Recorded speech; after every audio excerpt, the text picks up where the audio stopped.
We had a major trip on a bipartisan basis throughout the Middle East. We started in Saudi Arabia, then we went to Israel, and then we went to Egypt. We saw the Crown Prince of Saudi Arabia, had an interesting conversation, urged him to be much more active in providing resources and support for Palestinians. We went to Israel and had a meeting with Prime Minister Netanyahu and his principal staff, and we made it clear that we support Israel, but we also think that they should have a much more deliberate approach to going after and ultimately destroying Hamas. And then with President Sisi in Egypt, we thanked him for his cooperation, opening up humanitarian supplies to the Palestinians in Gaza, and asked him also to join a collaborative effort to provide support and supplies and shelter to Palestinians. But the attack in Israel was brutal. Yeah, Hamas is a depraved organization. They are focused on destroying the Jewish people, and they don't really care too much about the Palestinian people. They regard them in many cases as simply shields and propaganda devices. So we're in for a difficult struggle there, and we're trying to contain that struggle and prevent it from spreading to other parts of the Middle East. You're on the Senate Armed Services Committee chair, right? So what about military help for the Israelis? What are we doing in the U.S. so far? Well, we have deployed two carrier task forces, the Gerald Ford and the Eisenhower. That is a tremendous firepower, but it is designed to deter, not to expand the conflict. Part of the deterrent effect comes from the fact that our destroyers in these aircraft task forces can engage in anti-missile fire, so they can help support the defense of Israel. But our objective is to send a very strong signal to all the parties in the region that no one should try to take advantage of the current situation between Gaza and Hamas and Israel. Do you see any more U.S. involvement if assuming the conflict continues for a while? I think there'll be more U.S. involvement in the sense of supplying the Israeli forces. I think also there'll be more involvement in trying to move the international community to provide support for the Palestinian people. And then ultimately, we have to look at a stable situation in the Middle East, which requires accommodations between all of the parties so that there's a safe and secure area for the Palestinians, as well as protecting the safety and security of the state of Israel. That's the long term. In the short term, the goal is to minimize non-combatant casualties while Israeli forces take out and degrade and ultimately destroy Hamas. So you made a trip to the Middle East earlier this year. Compare and contrast then before the conflict, when you were earlier in the year, and now the conflict's going on. What were the differences that you saw?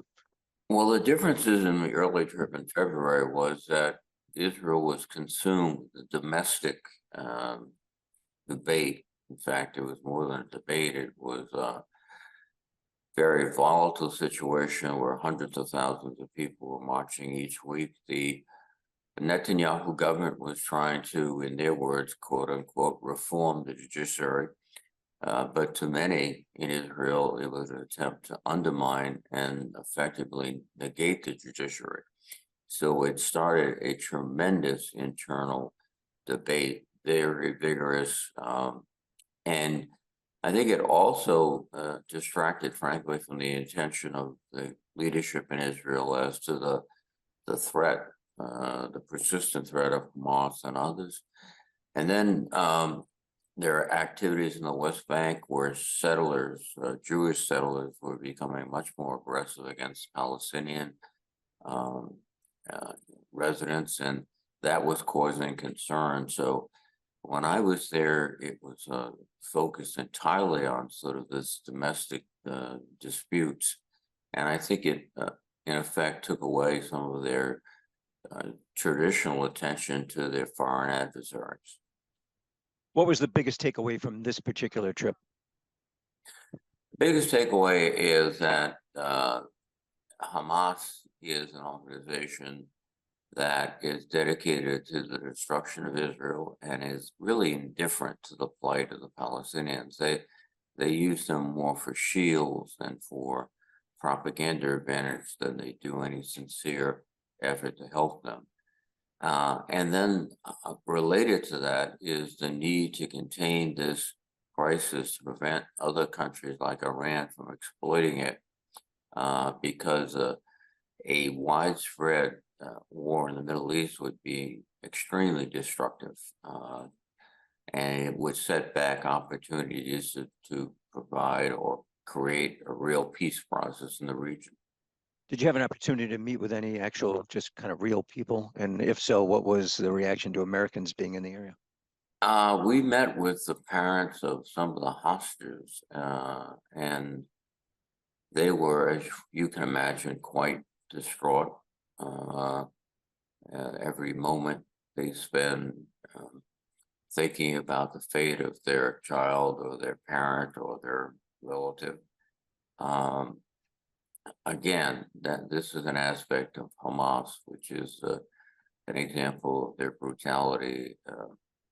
Taking hostages, children, older people, etc. That's not an act of war. That's an act of terrorism. We met with them.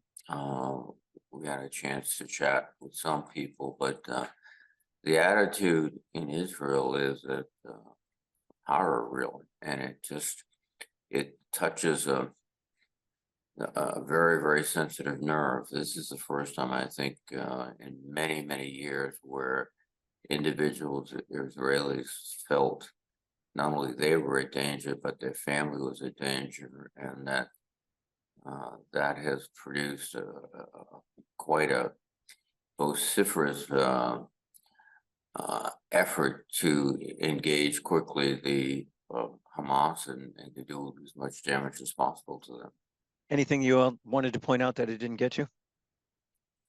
Well, I think one of the messages that we're trying to communicate with the Israeli government is in the face of this horror, the natural reaction is to go as fast as you can, immediately try to seek retribution, if you will. But this is a very clever enemy.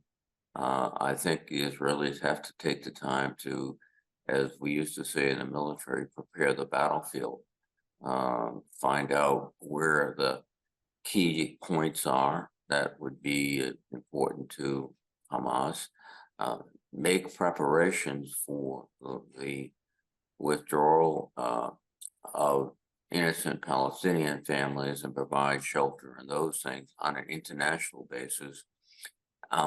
And understand this is going to take many, many, many months to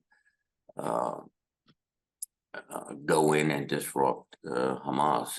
Urban warfare is a very difficult form of combat, and the advantages are not to a force like Israel that has long-range fires and air support, etc.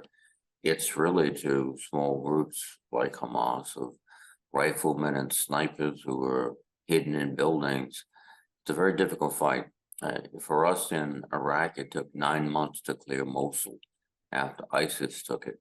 It was done deliberately and carefully, but it's a difficult fight. And that's the message, I think, that we want to leave with them. This is not pausing, this is preparing. And I think that's the message. Closer to home, I know you're not involved in the House, but what do the senators do with all the hullabaloo that's going on at the House with the speaker? You guys kind of sit back and watch. Is there any involvement? And what do you think about the whole situation? Well, it's just